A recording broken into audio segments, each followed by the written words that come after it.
शुक्रिया Ambedkar student association, शुक्रिया इस बात के लिए भी कि आपने पहली बार मुझे यहाँ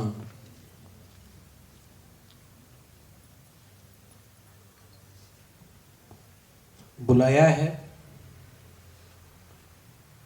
और इस रोहित वेमुला शहादत दिवस के इस कार्यक्रम में आए हुए आप सभी लोगों को मेरा क्रांतिकारी जय भीम, जय मंडल, जय संविधान है, इंकलाब जिंदाबाद है।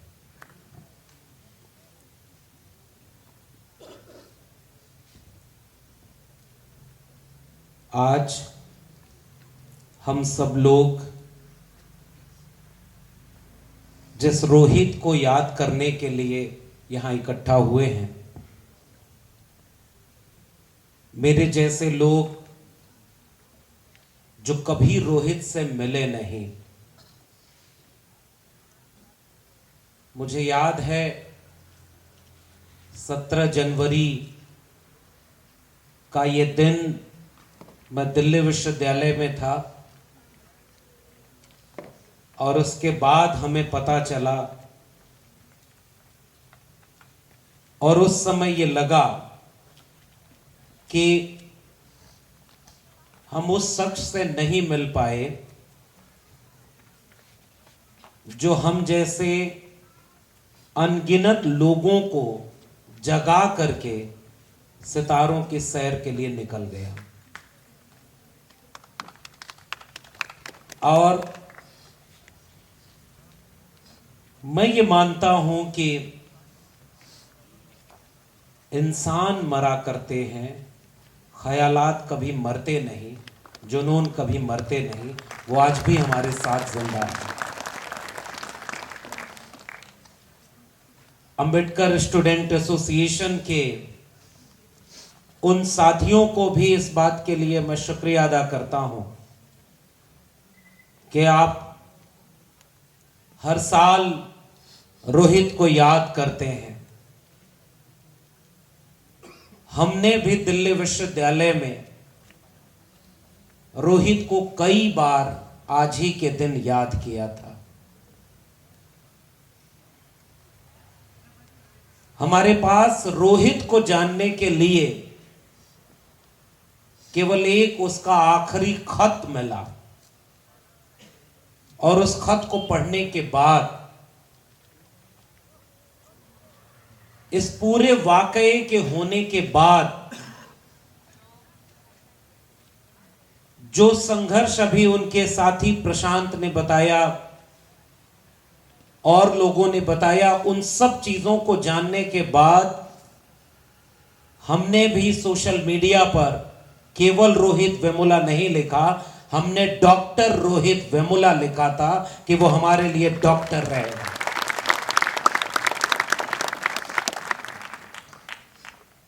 और पढ़ने के लिए रोहित ने केवल एक खत छोड़ा और मुझे याद है कि दिल्ली विश्वविद्यालय में जो रोहित वेमुला के शहादत दिवस पर 1 साल पूरे हुए, तो हमने दिल्ली विश्वविद्यालय के गेट पर एक शाम रोहित के नाम, इसके नाम से एक कार्यक्रम किया और मैंने भी उस दिन एक खत लिखा था कि साथी रोहित, तुम कहीं गए नहीं, तुम आज भी हम सब में जिंदा हो। जब तक सामाजिक न्याय की लड़ाई को, बिरसा, फूले, अंबेडकर, पेरियार की लड़ाई को,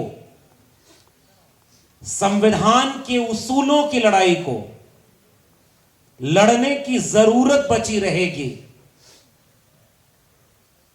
उन महापुरुषों के, संतों, गुरुओं के आखिर में कोई एक वारिस भी बचा रहेगा तो वो भी मुट्ठी तान करके इस लड़ाई को आगे बढ़ाएगा और साथी रोहित, तुम उस मुट्ठी में शामिल रहोगे। इस बात के साथ हमने उन्हें याद किया था। वो खत बहुत लंबा है, मैंने सोशल मीडिया पर शेयर किया। उसके बाद 4 खत हमने लिखे हर साल आज ही के दिन। पहले खत में शिकायत लिखी थी कि साथी रोहित, तुम्हें नहीं जाना था, तुम्हें रहना था, लड़ने वाले थे तुम, डरने वाले लोगों में से नहीं शामिल थे, तुम्हें यूं नहीं जाना था। एक शिकायत अपनेपन की हमने दर्ज की। और आज जब मैं राधिका अम्मा को सुन रहा था,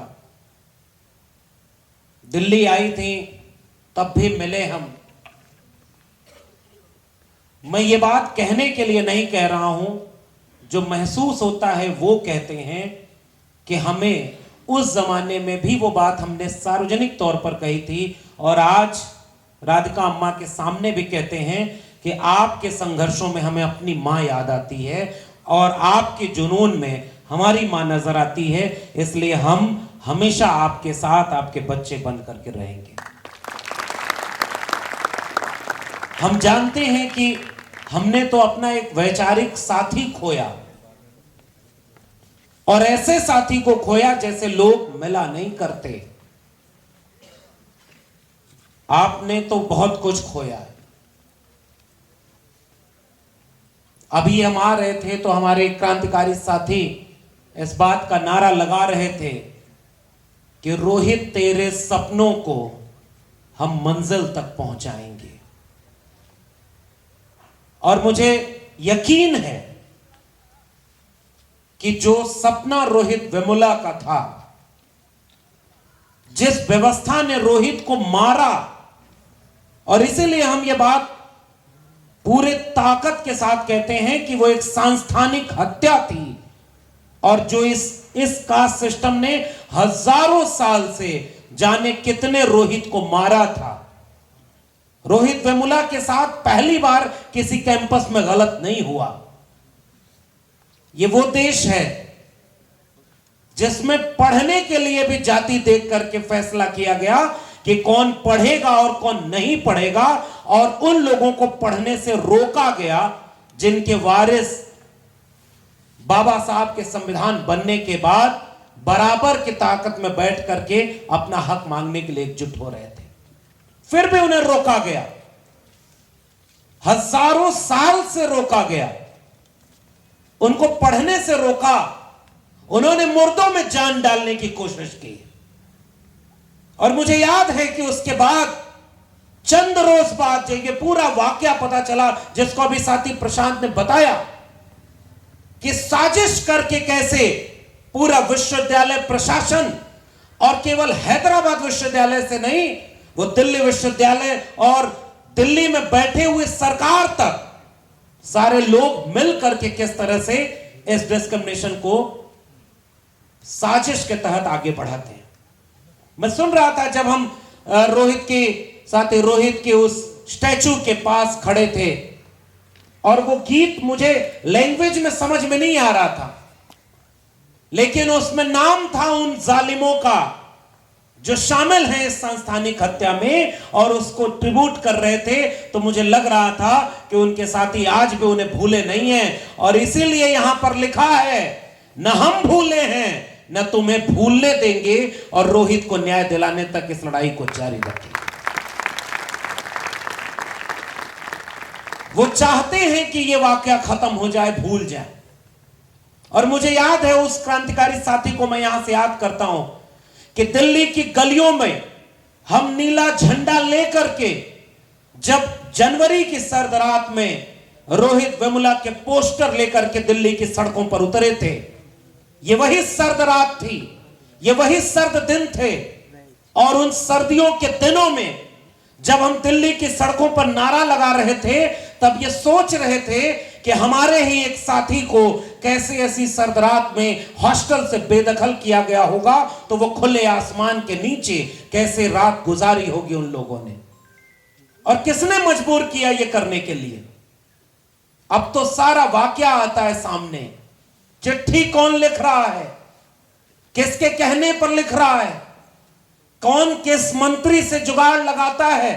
और मैं बधाई देता हूं जो गीत आपने लिखा, उस समय के एचआरडी मिनिस्टर का नाम आपने स्मृति ईरानी नहीं, मनुस्मृति ईरानी लिखा। इसके लिए मैं आपको बधाई देना चाहता हूं, क्योंकि ये एक सिंबॉलिक प्रोटेस्ट है और यह लड़ाई आज भी मनुस्मृति बनाम संविधान की लड़ाई है। और इसी बात को हम आपके यहां खड़े होकर के कहना चाहते हैं कि हम संविधान बचाने वाले लोग एक साथ एकजुट होकर के मनुस्मृति लागू करने वाले लोगों के खिलाफ ये लड़ाई लड़ेंगे और आखिरी दम तक लड़ते रहेंगे। जब तक सांस बची रहेगी तब तक सामाजिक न्याय की लड़ाई ये जारी रखी जाएगी। और इसलिए मैं कहता हूं कि वो रोहित का जाना, पूरे देश के कैंपसेस में जो कास्ट एट्रोसिटी हो रही थी जिस पर कोई बात नहीं करता था, और अभी हमारे जो संचालन कर रहे थे लोग, एंकर्स ने उसकी लिस्ट पढ़ के बताई कि इसी कैंपस में और बाकी देश के कैंपसेस में कैसे उसके पहले कास्ट डिस्क्रिमिनेशन होता रहा और रोहित के बाद भी कास्ट डिस्क्रिमिनेशन खत्म नहीं हुआ इस देश में। सोचना चाहिए, और सोचना चाहिए इस देश के लोगों को, कैंपस का मतलब क्या होता है। नाम आपने बनाया है विश्वविद्यालय, यूनिवर्सिटी, यूनिवर्स का नॉलेज सेंटर होना चाहिए, वैश्विक ज्ञान के केंद्र हम बनाएंगे। ये गुरुकुल तो नहीं था, ये कोई पूजा का स्थल तो नहीं था। इस कैंपस का जब फॉर्मेशन हुआ मॉडर्न स्टेट और इस तरह के संकल्पना में, तो इसका नाम इसीलिए विश्वविद्यालय रखा गया। हर विचार, हर रंग, हर जाति, हर विचार और हर ख्याल के लोग एक साथ बैठेंगे, डिबेट, डायलॉग, डिस्कशन करेंगे और एक ऐसा समाज बनाने की कोशिश करेंगे जैसा समाज होना चाहिए। बाहर की गंदगी को साफ करने की एक प्रयोगशाला होते थे विश्वविद्यालय। और वो सारी बात कहने वाले कहते थे कि इनमें मेरिट नहीं होती, ये सारे अनटचेबल शूद्रा कम्युनिटी के लोगों में मेरिट नहीं होती। ये किसान कमेरा, धरती का सीना चीर करके फसल पैदा किया हमने, लकड़ी का, कुम्हार का, लोहार का, बढ़ई का, नाई का, मोची का, जितने भी हाथ से मेहनत करने वाले काम थे वो सब किया हमने। इस दुनिया को रहने लायक बनाया हमने। हमसे बड़ा रिसर्च करने वाला कौन था। और यूनिवर्सिटी के आप सब लोग बैठे हो, कौन से मिट्टी से घड़ा बनेगा और कौन सी मिट्टी का कोई इस्तेमाल नहीं होगा, यह किसी कुम्हार से बेहतर कोई रिसर्च करके नहीं बताया। उस जमाने में कोई कैंपस नहीं था, किसी धोबी को पता था कि किस मिट्टी से कपड़ा साफ होगा और किससे नहीं साफ होगा। उसके रिसर्च को कभी तवज्जो नहीं मिली। और जब मॉडर्न यूनिवर्सिटीज बनी तो जिन्होंने हजारों साल से रिसर्च करके, कमेरा लोगों ने बहुत सारे शोध किए, वो कैंपस से बाहर कर दिए गए। और जो लोग दूसरे के रिसर्च पर केवल दूसरे तरह से आजीविका में रखते थे, हमारे यहां सोशल जस्टिस के रिवॉल्यूशन में एक दो टर्म आता है, श्रमजीवी और परजीवी। इसका मतलब केवल यह है कि कमेरा लोग जो मेहनत करके जीते हैं, खाते हैं, और दूसरे लोग जो दूसरे की मेहनत को लूट करके खाते हैं। और जब कैंपसेस बने तो कैंपस में क्या इन 90% लोगों की भागीदारी हुई क्या? रोहित वो सवाल पूछता था और हमने वो सवाल पूछा। इलाहाबाद यूनिवर्सिटी में जब मैं gold medal topper of the batch हुआ तो मेरे प्रोफेसर ने कहा, और मैंने अपनी किताब प्रोफेसर की डायरी में लिखा है, कि जिन प्रोफेसरों के लिए हमारी कास्ट नहीं होनी चाहिए थी, हम उनके लिए भी एक स्टूडेंट थे जैसे बाकी लोग, वो ये कहते हैं कि अगर अहीरों के बच्चे गाय भैंस चराना छोड़ करके यूनिवर्सिटी के टॉपर हो जाएंगे तो हमारे बच्चे कहां जाएंगे। This is the caste system in universities. इसलिए हम वैसी यूनिवर्सिटी कभी बना ही नहीं पाए जैसा ख्वाब बाबा साहब डॉक्टर अंबेडकर के संविधान और उस देश के बनाने वाले लोगों ने देखा होगा कि जो बीमारी है वो बाहर है, इस कैंपस में कम से कम वो बीमारी नहीं होगी। दिल्ली यूनिवर्सिटी में पहुंचे और 14 साल एक कॉलेज में पढ़ाया। एपीआई स्कोर, प्रोफेसर साहब जानते होंगे, एकेडमिक परफॉर्मेंस इंडिकेटर में 100 में से आउट ऑफ 100 मेरे 96 नंबर थे। सबसे ज्यादा सीनियर मोस्ट प्रोफेसर वहां पर एलिजिबल मैं था अपने कॉलेज में। 3 रिसर्च पेपर चाहिए होते हैं मेरे, 9 रिसर्च पेपर, 1 रिसर्च बुक और बहुत सारे आर्टिकल थे। लेकिन जब इंटरव्यू हो रहा है और इस इंटरव्यू के बाद यह कहा जा रहा है कि आपको बाहर किया जाता है और आपकी जगह किसी दूसरे को अपॉइंटमेंट दिया जाएगा, और जिसको दिया गया वो उनकी विचारधारा का आदमी है, वो आरएसएस के लोग हैं। और इसलिए मैं खुलेआम मैंने अपनी किताब में लिखा कि मेरे लहजे में जी हजूर न था और कोई मेरा कसूर न था। और कैंपस के भीतर क्या ये मेरिट से सिलेक्शन हुआ क्या? जो लोग रिजर्वेशन का विरोध करते थे कि कैंपस में रिजर्वेशन आ जाएगा तो मेरिट से कंप्रोमाइज हो जाएगा, ये देश चुटकुले बनाने वाला देश रहा है, जिसने रिजर्वेशन जैसी एक रिवोल्यूशनरी चीज को, दुनिया में दूसरी कोई ऐसी पॉलिसी कभी बनी नहीं जिसने इतने कम वक्त में इतनी बड़ी आबादी की जिंदगी को बदलाव कर दिया हो। वो छत्रपति शाहू जी महाराज, फूले और अंबेडकर के विचारों का संविधान जब बना तब रिजर्वेशन लागू हुआ, और कैंपसेस में तो उसे लागू भी नहीं होने दिया। वो विरोध करते थे कि मेरिट खत्म हो जाएगी। और जब से ईडब्ल्यूएस रिजर्वेशन आया है और ईडब्ल्यूएस की कट ऑफ एससी और ओबीसी से भी नीचे जाती है, तब मुझे कभी याद आता है कि वेयर इज द मेरिट, कहां गई वो मेरिट? और ये ईडब्ल्यूएस तो उन्हें ही मिला ने जो कल तक मेरिट की दुहाई देते थे, और आपके मेरिट सबसे नीचे जा रही है। इसका मतलब आप में कोई मेरिट नहीं थी। एक नेक्सस हुआ करता था कि प्रोफेसर के घर अगर कोई पैदा हो तो लोग कहते थे बधाई हो, आपके घर प्रोफेसर पैदा हुआ है। और लिंक से आपको पीएचडी में एडमिशन मिलेगा कि नहीं, आपको टॉपिक कौन सा मिलेगा, अभी हमारे साथी बता रहे थे। और रोहित के केस में भी यही हुआ, फेलोशिप रोकने का अधिकार किसको था? और उसके बाद आप सोशल बाइकआउट कर दोगे, यह किया गया उन लोगों के साथ, और फेलोशिप बंद कर दिया। उस समय तो कुछ लोगों का फेलोशिप बंद हो रहा था, रोहित और उसके दोस्त लड़ रहे थे कि फेलोशिप हमारा राइट है, नहीं अगर रोक पाए तो पिछले 5 साल से सेंट्रल यूनिवर्सिटीज की जाने कितनी फेलोशिप बंद हो गई, अब वो किसी को नहीं मिलती हैं। अब आप इस पॉलिसी को कैसे रोक पाओगे?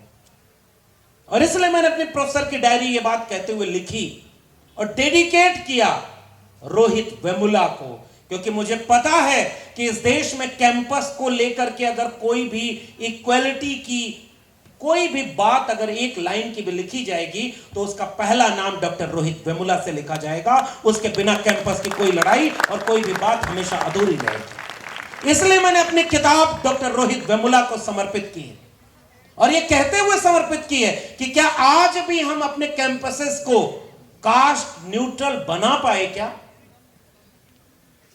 यह सवाल आज यहां खड़े होकर के पूछना इसलिए पड़ रहा है कि हमारा साथी सितारों की सैर पर है, चला गया वो, लेकिन जिस मकसद से, जिस सपने के लिए, जिस हिम्मत से वो गया, क्या हमारे बीच से कोई नए ऐसे लोग बन पाए जो ऐसी हिम्मत रखते होंगे? और मैं थोड़ा सेल्फ क्रिटिसिज्म भी करना चाहता हूं, क्या हमारे अंदर इतनी हिम्मत है कि हम कोई नया रोहित वेमुला खड़ा कर पाएंगे? मैं अफसोस के साथ कहता हूं कि यह हमारे अंदर शायद अभी यह हिम्मत नहीं बची है। कोई लौट करके अब वो आपकी लड़ाई लड़ने नहीं आने वाला। हमारे कैंपसेस में यूजीसी ने फेलोशिप देने का नाम उसका रखा गया था यूनिवर्सिटी ग्रांट कमीशन। बाबा साहब डॉक्टर अंबेडकर ने बॉम्बे लेजिस्लेटिव असेंबली में यह बात कही कि एजुकेशन स्टेट की रिस्पॉन्सिबिलिटी होनी चाहिए, वो मुनाफा का बिजनेस नहीं है। स्टेट पैसा दे कि गरीब, कमजोर, मजलूम, दलित, पिछड़े, आदिवासी घरों के बच्चे अगर जेब में पैसा नहीं है तो भी पढ़ाई कर पाए। भारत जब गरीब था तो एजुकेशन फ्री में देता था। अब 5 ट्रिलियन इकोनॉमी बन करके 5वें के बाद तीसरी वर्ल्ड इकोनॉमी बनने जा रहा है, और एजुकेशन को बेच दिया है कि अब जिसकी जेब में पैसा होगा उसको एजुकेशन मिलेगी, जिसकी जेब में पैसा नहीं है उसको एजुकेशन अब नहीं मिलेगी। न्यू एजुकेशन पॉलिसी 2020, और उस समय हमने उसके विरोध में मेरी किताब में वो चैप्टर लिखा हुआ है, और उसमें बना दिया हेफा, हायर एजुकेशन फाइनेंशियल जो पूरी एक बॉडी बनाई है, हेफा से लोन लेगा कैंपस। जेएनयू, दिल्ली यूनिवर्सिटी, ये सारे कैंपस करोड़ों रुपए का लोन ले चुके हैं। लोन देगा, गवर्नमेंट फंड नहीं करेगी। 3 तरह की ऑटोनॉमी बनाई है, graded autonomy, grade C, grade B, grade A. पहले वर्णा सिस्टम होता था ना, कौन मुख से पैदा हुआ, भुजाओं से, जंघे से, पैर से। अब कैंपस में 3 तरह के कैंपस है। जो ग्रेड सी का कैंपस होगा उसे गवर्नमेंट फंड देगी। ग्रेड बी के कैंपस में 50-50 का रेशियो होगा, और ग्रेड ए का कैंपस होगा तो उसको सेल्फ फाइनेंस रखना होगा, वो अपना पैसा खुद जनरेट करे। उसके आगे आप शायद भूल गए होंगे कि इंस्टीट्यूट ऑफ एमिनेंस करके जियो यूनिवर्सिटी बना दिया जाएगा, जिसका न कैंपस होगा न जिसमें कोई स्टूडेंट और टीचर होगा। फिर भी रिलायंस जियो वाले को जियो धन धनाधन करते हुए आपको कैंपस ऑफ एमिनेंस बना दिया जाएगा। और बाकी कैंपस के लिए हैदराबाद यूनिवर्सिटी के लोगों, एक बार पता लगाना आपकी यूनिवर्सिटी ने हिफा से कितना लोन लिया है, क्योंकि आपका खर्चा अब लोन से चलेगा। और जैसे ही लोन से चलेगा तो कैंपस फीस बढ़ाएंगे और खर्चा घटाएंगे। मैं दिल्ली यूनिवर्सिटी में जब गया 2010 में, तो जिस कोर्स की फीस 4,000-5,000 रुपए थी, आज उसकी फीस 30,000-40,000 रुपए हो गई। और मैं बार बार यही बात कहता रहा, इसीलिए शायद मुझे नौकरी से निकाल दिया। यही तो मेरा गुनाह था, और इसीलिए उन्होंने सोचा कि डर जाएगा, इसकी नौकरी छीन लेंगे तो चुप हो जाएगा। मैंने भी कहा कि जुल्म के साये में लब खोलेगा कौन, और हम भी चुप रहे तो फिर बोलेगा कौन। यह लड़ाई हमें लड़नी होगी।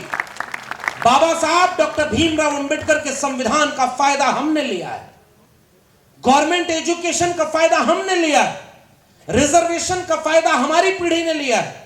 और जब हमने कलम और किताब पकड़ी तो ये कैंपस बचाने और इस तरह की चीजों को लड़ेगा कौन। और मुझे याद है 2016 से जब बाकी ऑपोजिशन पॉलिटिकल पार्टियों के जरिए नहीं हो पा रहा था, तो कैंपस से एक तरह का ऑपोजिशन खड़ा हो रहा था। चाहे वो हैदराबाद यूनिवर्सिटी हो, चाहे वो जेएनयू हो, चाहे वो दिल्ली यूनिवर्सिटी हो, उस कैंपस के जो भी प्रोटेस्ट का सिंबल बना था वो रोहित वेमुला था। मगर अफसोस कि पिछले कुछ दिनों में हम उसे बचा नहीं पाए। मैं जानता हूं कि ये बात हम यहां पर खड़े होकर के महसूस करते हैं। मैं जब से इस कैंपस में आया हूं, मेरे रोंगटे खड़े हो जाते हैं कभी कभी। जिस रोहित के नाम पर हमने पिछले 8 साल 9 साल दिल्ली में नारे लगाए हैं, जिस रोहित को न्याय दिलाने के लिए नारे लगाए हैं, उस रोहित के स्टैचू के सामने खड़े होकर शायद हम उससे आंख नहीं मिला पा रहे हैं कि रोहित, हम तुम्हें न्याय नहीं दिला पाए आज तक। और उल्टा केस अभी वकील साहब ने भी बताया, प्रशांत ने बताया, 40 लोग अभी भी कोर्ट जा रहे हैं, हमारे ही लोग। और जिन्होंने ये सब कुछ किया वो शान और शौकत से अभी भी हुकूमत कर रहे हैं। वो दिल्ली के निजाम की कुर्सियों पर बैठे हुए लोग हैं। उन्होंने विश्वविद्यालयों को बर्बाद करने के नए नए फरमान लागू कर दिए। अपनी आइडियोलॉजी के लोगों को कैडर देख करके वाइस चांसलर से लेकर के प्रिंसिपल और प्रोफेसर तक अपॉइंट कर दिया है। आप कुछ भी रोक सकते हो तो रोक लो जाकर के।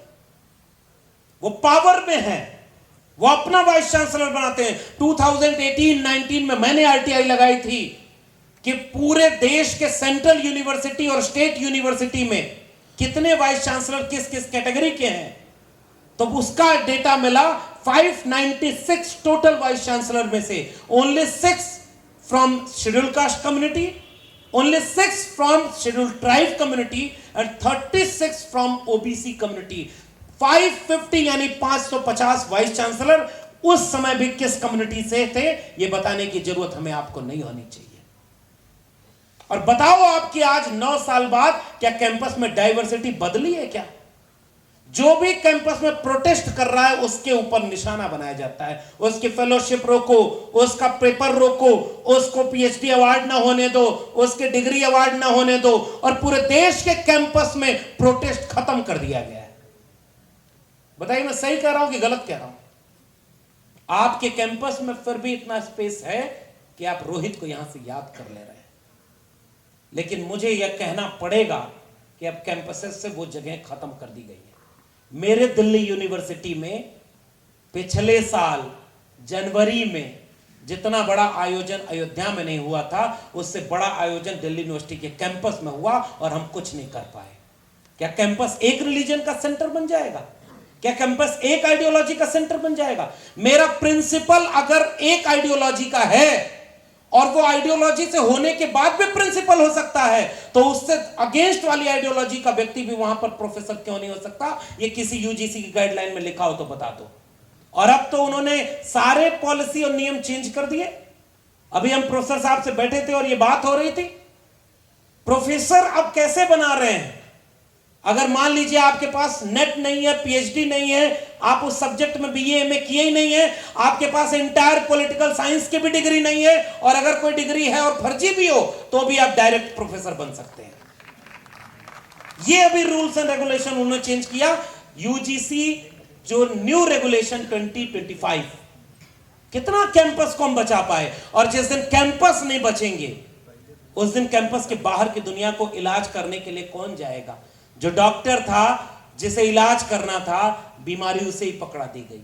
इसलिए मैं केवल ये बात गुजारिश करने और हिम्मत लेने यहां आया हूं। मैं जानता हूं कि वक्त बहुत खराब है। 40 लोग अगर जिन्होंने अपने साथी रोहित को खोया है, वही कोर्ट जाकर के हाजिरी लगा रहे हैं, उन्हें कोई न्याय नहीं मिला। कोई रोहित एक्ट आज तक नहीं बन पाया। किसी रोहित वेमुला की सांस्थानिक हत्या के दोषी को आज तक सजा नहीं मिल पाई। और हम दावा करते हैं कि हमारी आबादी 90% है और हम इस देश में सबसे ज्यादा हुकूमत में आबादी में हैं। फिर हम कहां हैं? क्योंकि हमारी सोसाइटी के लोग एकजुट नहीं है, उन्हें पता ही नहीं। इसलिए मैं आपसे गुजारिश करने आया, और मैं खुद के लिए कह रहा हूं कि मैं यहां हिम्मत लेने आया हूं। मेरे सामने जब ऑप्शन था कि आप अपनी गुलामों वाली नौकरी चुनोगे या ऐसी नौकरी को ठोकर मारोगे, मैं जानता हूं कि मैंने जो कदम उठाया है फर्स्ट जनरेशन वाले लोगों के लिए बहुत मुश्किल होता है। लेकिन अगर हमने ये कदम नहीं उठाया तो बाद में कोई फर्स्ट जनरेशन वाला इस कैंपस में दाखिल भी नहीं हो पाएगा, फिर अगला कोई रोहित, उसका एडमिशन भी नहीं हो पाएगा। और ये रियलिटी है इस देश के कैंपसेस की। आपके पास कैंपस बचाने के लिए अब कुछ भी बचा नहीं है। इसलिए बहुत ज्यादा वक्त न लेकर के मैं को झकझोरा, उसने हमें जिंदा किया, खुद चला गया। लेकिन आज ये वक्त है इस बात का सोचने का कि हम कितने जिंदा बचे हैं। मैं अपने पुरखे कबीर को याद करता हूं कि संतों ये मुर्दों का गांव। क्या वाकई हम सब अगर बेजमीर हो गए और अपने अपने हक हुकूक को बचा न पाए तो फिर ये सारी चीजें, ये यादें एक ऐसी याद बन करके रह जाएंगी जिससे हम अपनी नाकामियों को छिपा नहीं पाएंगे। मैं एक बार फिर से Ambedkar student association Hyderabad university की उन तमाम लोगों को शुक्रिया कहता हूं, और मैं साथी रोहित को केवल महसूस करके यहां से लौटना चाहता हूं। हम कमजोर पड़ेंगे तो शायद रोहित हमें हौसला देने के लिए हमारे साथ खड़ा मिलेगा। हम जब कमजोर पड़ेंगे, जब इस तरह की ताकतें मजबूत होंगी, कलम और किताब हमारे हाथ से छीनी जा रही होगी, तो हम उस लड़ाई को लड़ने की कोशिश करेंगे। और इन सारे वादों के साथ मैं आखिर में एक कविता बस सुनाना चाहता हूं। हमारे बड़े प्रिय कवि रमाशंकर विद्रोही की कविता है, और एक छोटी सी कविता है, मैं चाहूंगा 1-1.5 मिनट में खत्म हो जाएगी। इस जमाने में जिसका जमाना है भाई, उन्हीं के जमाने में रहते हैं हम। उन्हीं की हैं सहते, उन्हीं की हैं कहते, उन्हीं की खातिर दिन रात बहते हैं हम। ये उन्हीं का हुक्म है जो मैं कह रहा कि उनके सम्मान में कलम तोड़ दूं। ये उन्हीं का हुक्म है सबके लिए और मेरे लिए कि मैं हक छोड़ दूं। लोग हक छोड़ दें, पर मैं क्यों छोड़ दूं? मैं तो हक की लड़ाई का हमवार हूं। मैं बताऊं कि मेरी कमर तोड़ दो, मेरा सिर फोड़ दो, पर यह ना कहो कि हक छोड़ दो। मैं आपसे कह रहा हूं अब अपनी तरह, अपनी दिक्कत को सबसे जिरह कर रहा। मुझको लगता है कि मैं गुनहगार हूं, मुझको लगता है कि मैं गुनहगार हूं, क्योंकि रहता हूं मैं कैदियों की तरह। मुझको लगता है कि मेरा वतन जेल है, ये वतन छोड़कर अब कहां जाऊंगा, अब कहां जाऊंगा जब वतन जेल है। जब सभी कैद हैं तब कहां जाऊंगा। मैं तो सब कैदियों से यही कह रहा, आओ उनके हुक्म की उदूली करें, पर सब पूछते हैं कि वो कौन है और कहां रहता है। मैं बताऊं कि वो एक जल्लाद है, जो वही है जो कहता है कि हक छोड़ दो। तुम यहां से वहां तक कहीं देख लो, गांव को देख लो, शहर को देख लो, अपना घर देख लो और अपने को देख लो कि इस हक की लड़ाई में तुम किस तरफ हो।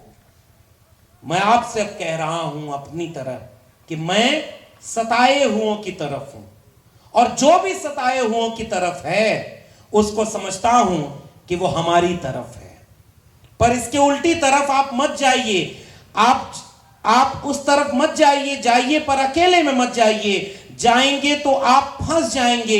आइए अब हमारी तरफ आइए, इस तरफ ही सही राह है, सही चाह है। हम कौन हैं क्या ये भी नहीं ज्ञात है, हम कमेरों की भी क्या कोई जात है। हम कमाने का खाने का परचार ले, अपना परचम लिए, अपना मेला लिए, आखिरी फैसले के लिए जाएंगे, अपनी महफिल लिए, अपना डेरा लिए। उधर उस तरफ जालिमों की तरफ उनसे कहने की गर्दन झुकाओ चलो, अब गुनाहों को अपने कबूलो चलो। दोस्तों उस घड़ी के लिए अब चलो, और अभी से चलो उस खुशी के लिए जिसके खातिर लड़ाई ये छिड़ी गई, और जो शुरू से अभी तक चली आ रही और चली जाएगी अंत से अंत तक। हम गुलामी की अंतिम हदों तक लड़ेंगे, हम गुलामी की अंतिम हदों तक लड़ेंगे। और आखिर में मैं जानता हूं कि वक्त पूरा हो गया। मैं जिस उत्तर प्रदेश से आया हूं, हजारों करोड़ रुपए वहां आस्था के नाम पर लुटाए जा रहे हैं, और मीडिया एक व्यक्ति को दिखा रहा है कि आईआईटीएन देखो कैसे बाबा बन रहे हैं। एक रील्स मैंने देखी कि गोबर खाने से बीमारी ठीक हो जाती है। जब भी मैं किसी कैंपस में आता हूं, दिल्ली यूनिवर्सिटी, जेएनयू, जामिया, हैदराबाद, वो सारे बच्चों को आज तक न्याय नहीं मिला, और कोई उमर खालिद आज भी सलाखों के पीछे है। जिन्हें हुकूमत करना है वो आज जेलों के भीतर हैं। और अभी एडवोकेट साहब बोल रहे थे कितने लोग फर्जी इनकाउंटर में, फर्जी मामलों में जेल के भीतर हैं, और जो बड़ी बड़ी डिग्रियां लिए हैं उनको कहा जा रहा है कि देखो सब कुछ छोड़ करके साधु बन रहे हैं। मैं जानता हूं कि अब इन देश के विश्वविद्यालयों के कैंपसों के सामने एक गोबर खड़ा है जो चाहता है कि अब सब कुछ गोबरमय हो जाए। मैं पिछले दिनों महाराष्ट्र यूनिवर्सिटी गया, और वहां पर मुझे बताया गया कि ग्रेजुएशन में कंपलसरी पेपर है जिसमें ज्योतिष शास्त्र पढ़ाया जाएगा।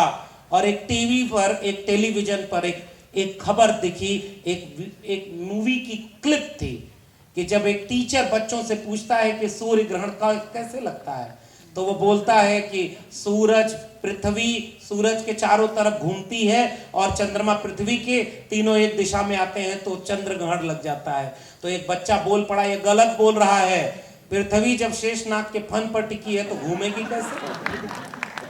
वो एक क्लिप में है। उसने कहा कि हमारे यहाँ तो एक बाबा आते हैं, वो बताते हैं कि पृथ्वी तो उसके ऊपर टिकी हुई है। तो उसके स्कूल का मास्टर कहता है कि नहीं, गलत मत बनो, साइंस एंड टेक्नोलॉजी पढ़ो। हम आज हैदराबाद कैंपस में ये कहना चाहते हैं कि साथी रोहित की जो लड़ाई थी, एक ऐसी सोसाइटी को बनाने की थी जिसमें लॉजिक होगा, और आज जिस लॉजिक को खत्म करके सारी लड़ाई मजहब के नाम पर लड़ा दी गई है। और लॉजिक खत्म होगा तो मजहब खतरे में होगा, लॉजिक बचेगा तो कलम और किताब बचेगी। कलम और किताब बचाने के लिए, साथी रोहित के सपनों को पूरा करने के लिए हम आखिरी वक्त तक लड़ेंगे, और इस बात के लिए लड़ेंगे कि मेरे लहू का एक एक कतरा इंकलाब लाएगा, और माएं अपने बच्चों को अगला रोहित बनाने का ख्वाब देखा करेंगी। इसे उम्मीद के साथ साथी रोहित को क्रांतिकारी जय भीम, जय मंडल, जय संविधान, और thank you Ambedkar student association. हम लड़ेंगे, जीतेंगे। Thank you so much.